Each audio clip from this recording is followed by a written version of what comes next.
welcome to the Turf and Touchdowns podcast, focusing back on the turf side of things. This time around, we're focusing on the horse racing action, and delighted to say that Keeneland is back with us. Myself, Luke Elder, alongside Tom Collins. It'll be that way for Friday and also Saturday on Sky Sports Racing. Tom, I can't tell you how excited I am to have Keeneland back. Possibly the best racecourse in North America. The racing is just exceptional. If you're new to Keeneland, you're in for a treat. Yeah, I really love Keeneland. It's my favourite meet of the year, especially for punting. There are plenty of opportunities on the dirt and on the turf. Chad Brown has a stranglehold on the turf over there, but we get lots of European shippers. And on the dirt, most of the races are run to the short stretch. So, aggression from the saddle and front runners, horses that want to sit prominently, have a big bias. So there are clear angles at Keeneland. The weather can be a bit hit or miss, but they tend to keep races on the turf as well, which is another big tick.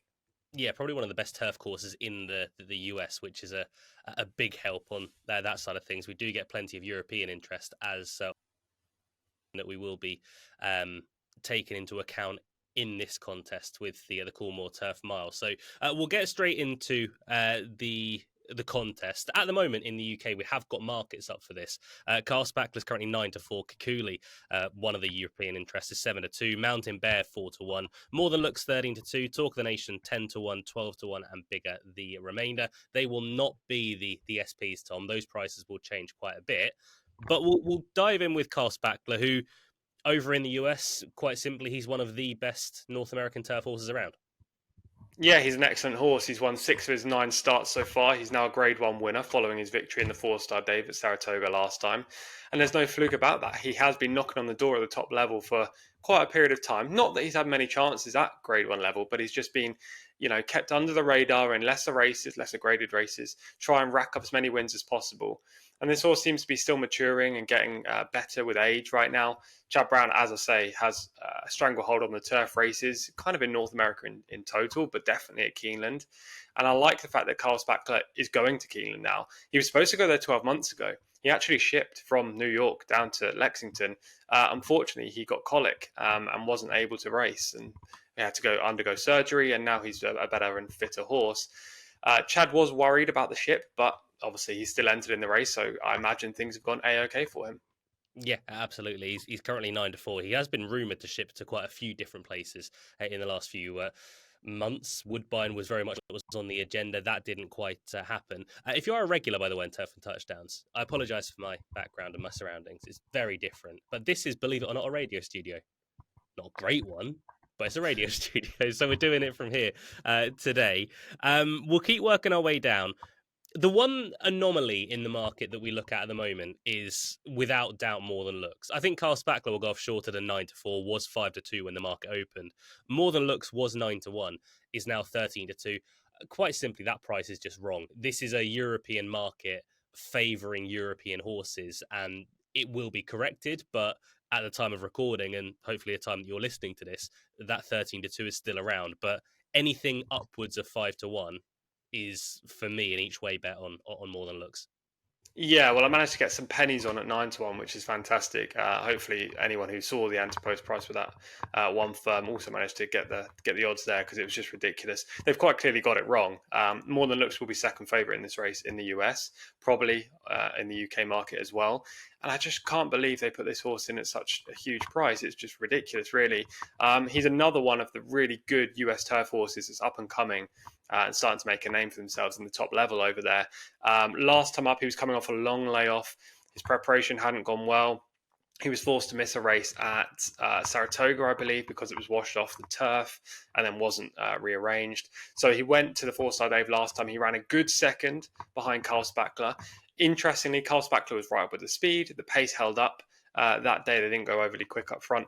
More Than Looks was last. He made good late inroads into second. In the style that we know from More Than Looks, he's a deep closer with a good turn of foot and grinds out the final furlong of his races. In this event, there looks to be a little bit more speed. That could set it up for More Than Looks. I love his draw. He's going to be fitter now. Sherry DeVoe's a fantastic trainer. I think there's a lot of upside to this horse. Yeah, I'd agree. I think More Than Looks is a massive player in this spot. I would like to see him over 10 furlongs. That's one slight little bugbear. I think that trip will suit him perfectly. I always forget with More Than Looks. I'm a big fan of the horse, but I was looking back through the form last night. Completely forgot he ran in the Breeders' Cup Mile. Yeah, this is a horse that's tackled quite a few big races, to be fair, but the running style has been his main downfall, and he kind of ends up in places rather than winning those races because he has to come from so far back. But yeah, he's been a good horse for a long time, and his only previous start at Keeneland, actually, he ran second to one of Chad's called Turf King. Now, Turf King wouldn't beat Carl Spackler, so on that form, you'd fancy Carl Spackler. But this was early in More Than Looks' career. He's obviously improved since then. And that day at Keeneland, he proved that he can make late inroads on this track. So there are some big positives for him, but as I say, he's going to have to back run Carl Spackler, which is the negative. Yeah, it was also very early on in Turf King's career as well, when he was still regarded and probably a better horse than he is now. But More Than Looks, to be fair, he ran in the Breeders' Cup Mile. He wasn't an also ran. He finished sixth. He stayed on from a long way back in the field, and he never had a chance of winning the race, but he ran very, very well behind Master of the Seas and Morge. We'll get into the first European runner, and probably the most interesting as far as I'm concerned, in the form of Kikkuli, who at the start of the year, Kikkuli had a very lofty reputation. Look, things went fairly right for the Harry Charlton runner in the first couple of months. Has run in some big races subsequently, and I just feel has gone off the boil a little bit. However, is a fascinating runner in America. Yeah, really interesting runner. I presume they're going to keep him over there, much like they did with Greek Order. The Charltons trained him for Juddmonte over here, and then he went to the US, had one run, not for the Charltons, but immediately switched, and then they kept him there. So I think that might be the case with Kikkuli, but I don't know for sure. He is a fascinating runner, big son of Kingman, probably going to be well suited to US racing. He finished second behind Hartem in the Jersey at Royal Ascot, and that form would make him a massive player in this race. But I don't know. His subsequent efforts just haven't been great. Like you say, he's got an official rating of 112, which gives him a good chance in this. But he is drawn in stall two, first up in the US. He's probably going to miss the kick. And from there, I imagine he's going to be shuffled back a touch. So Frankie Dettori, who partners Kikkuli, will have his work cut out. Nevertheless, horse has a lot of class. And if he can fire first up in the US, then he is a player. The one thing I will say about Kikkuli, he will love the American style of racing in that they go hard early on. He enjoys travelling into his races. You watch his run back at Newbury last time around in the Group 2 Hungerford. He ran very well. Look, you stop the race 2 furlongs out. There's only one horse that can win that race, and it's Kikkuli. He just looked the best horse in the contest. Push came to shove, and it didn't happen. If you are watching this from America and you're trying to get an insight into the European runners, welcome to the Turf and Touchdowns podcast. This horse is a full brother to, as far as I'm aware, the greatest horse that's ever lived in the form of Frankel. Is by Kingman out of kind, is a full brother to Frankel. Now, Frankel's immediate family, they've not always been absolutely brilliant, but they're still very classy, even when they're considered the runt of the litter for that family. They're still very classy. Tom and Kikkuli, he's far from the runt, but he's also far from Frankel. Yeah, exactly. There's a big gap between him and Frankel, of course, but he is a very good horse, and keeping the bloodline alive is always positive. And I imagine they're trying to do that over in the US now. I think he'll win a fair few races, and he should be a shorter price than Mountain Bear, who's the other European shipper in here. I don't think the actual UK firm has him as a shorter price, which is still ridiculous. But he's definitely the best of the two UK/Irish horses, and hopefully he runs a nice race.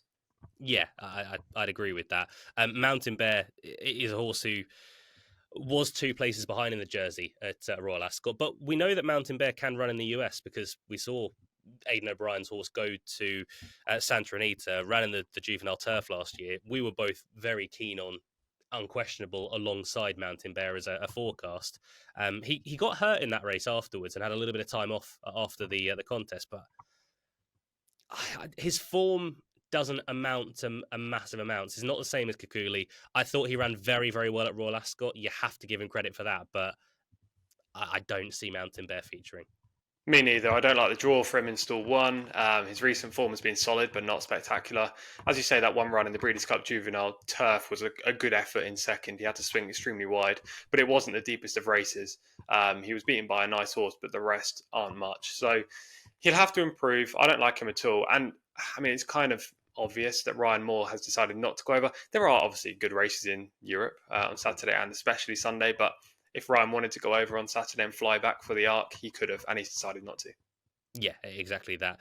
Chris Hayes will be taking the ride, and Chris Hayes has got a good book of rides as well over at Keeneland this weekend. He's also got, I think, Tarawa for his boss, Dermot Weld, in the colours of the Aga Khan. He's got a chance. That's in the Grade 1 First Lady stakes. But that's a look at the Grade 1 Coolmore Turf Mile.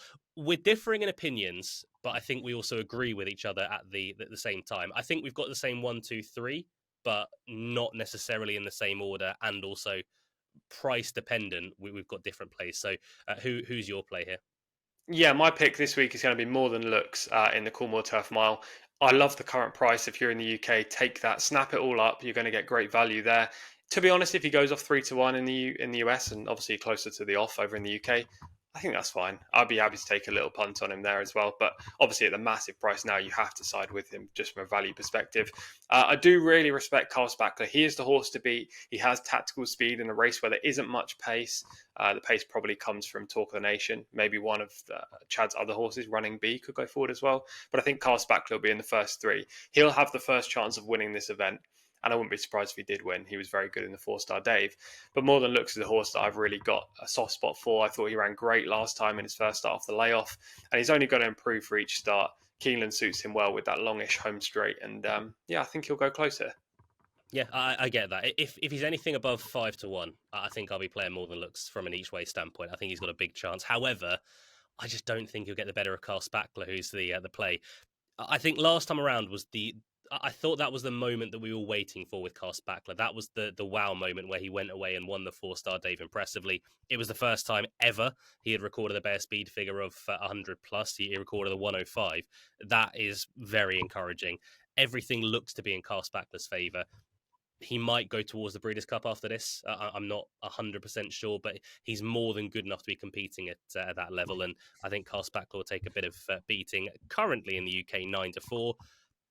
I don't think he'll go off much shorter than that, but I do think he'll go off a touch shorter than that, sort of 7-4, around that sort of price. So just to confirm, your third on the list was Kikkuli as well, was it? Yeah, it would be, but I wouldn't ever think about backing Kikkuli. I think he'll run one of those eye-catching first up in the US kind of races. Yeah, so we got the same 1, 2, 3, not necessarily in the same order. But Carl Spackler, it is for myself. More Than Looks, it is for Tom. Best of luck, whoever you are betting in the Coolmore Turf Mile. We are currently on 192 subscribers. So we would love to get up to 200. If you could subscribe to us, that would be absolutely fantastic. We'll be back next week on the Turf and Touchdowns podcast, likely previewing Keeneland, and we are on the build-up as well to the Breeders' Cup, where we are going to be very busy indeed. We've also got NFL videos on our channel. Thursday Night Football has been previewed. We've got a Sunday slate video as well with our betting previews of our favourite place anyway. I was going to say all the games, but not quite. However, that's our preview of the Coolmore Turf Mile.